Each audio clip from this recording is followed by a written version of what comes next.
Jasmine Crockett, in terms of her rhetoric, in terms of her fire, is one of the few Democrats in Congress that actually seems to get the moment that we're living in.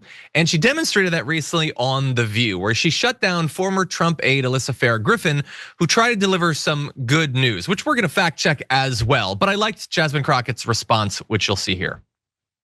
He right now has a 53% approval rating. It's higher than it's ever been. 70% believe that he's fulfilling his promises, and 45% believe Democrats should be more moderate. What do you take away? I think there's a lot to make of those numbers. What's your takeaway from that? My takeaway is just like the election. We've got to do better at education. People don't understand, but you will understand when those hospitals in rural America start closing down even more. You will understand when you don't have your Social Security. You will understand when your Medicaid, your Medicare goes away. You will understand as planes continue to fall out of the sky. Soon you will understand why it's important to maybe have somebody that isn't loud and ridiculous, and maybe Sleepy Joe is what we wanted because we could at least sleep at night.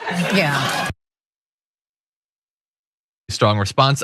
Look, I know Alyssa Farah-Griffin, I think, at least prior to the election, used to be pretty critical of Trump. It seems like she's kind of lined up behind him, and that's why some of the numbers she was throwing around, like they're not numbers I've seen. I'm sure she's getting them from somewhere. But 54%. I haven't seen that. 48. 48 was the Emerson thing. Well, Gallup says overall job approvals at 45.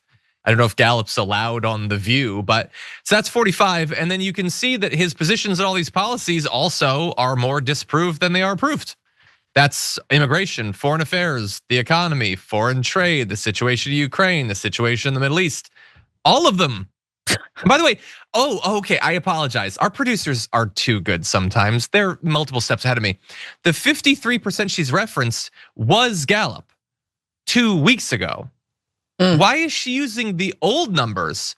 And by the way, if you want to mention those old numbers, you should. You know why?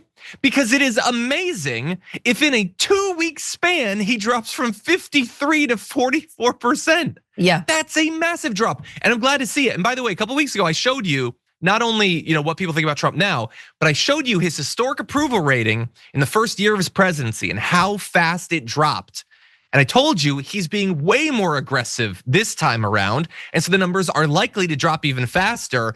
And we're already seeing it. This is faster than I even expected to see. Now, we're gonna go to other numbers in a little bit, but I do wanna also talk a little bit about Jasmine Crockett and the way that she addressed that. I don't know what your evaluation of Jasmine Crockett is as a messenger for the Democrats or whatever, but I thought that that was pretty effective, considering that the panel in general seemed to have lined up behind the idea that Trump is super popular. I love Jasmine Crockett. I think she is so perfect for this moment. And I think the way that she is relentless and she's unapologetic, she's not ceding any ground around the DEIA BS. I feel like she is what we need more of. Here's my only problem with Jasmine. I don't obviously think she is, as progressive or as left as I might want. And I think that her defense of Joe Biden, maybe Sleepy Joe was good because we all go to sleep. It's a good line, right? Yeah. But ultimately, the latest polls have Quinnipiac says Donald Trump's at 45%. Democrats are at 21%. Republicans are at 40, but Democrats are at 21% approval rating. This is the question that if you really want to be a leader in the Democratic Party, you have to be willing to actually criticize your own side. It gets you points, people trust you, and again, we have to stop operating the way MAGA operates, which is if you step out of line, then you're out of the party, or you're terrible, or you want everyone to, crumble. No, the dissent, the criticism, it makes us stronger. And so I think she really needs to say, look, status quo, business as usual is not going to cut it. But I do think she's right, John, that people are gonna have to start feeling Yeah, I hate to say this, but I've been feeling for the last week like we're gonna have to feel these impacts if people are gonna be prodded to actually fight for things like Medicare, Medicaid, Social Security, federal workers. Like we're gonna have to fight for it, and unless you're feeling it, sadly, you may not have a big impetus to fight it. And I hate that. I'm gonna give you a little bit of hope, okay? in just a moment. And I will say, I don't want people to have to feel the impact. I will say they're going to feel the impact. It will be unavoidable. We already have.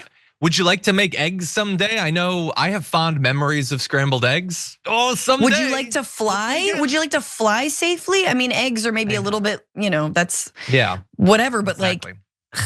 Christ. Well, and I will also I'm gonna close by saying Democrats are at 21% approval rating. Madam Webb was at 26. Craven the Hunter was at 35. You're less popular than Madam Webb? Damn.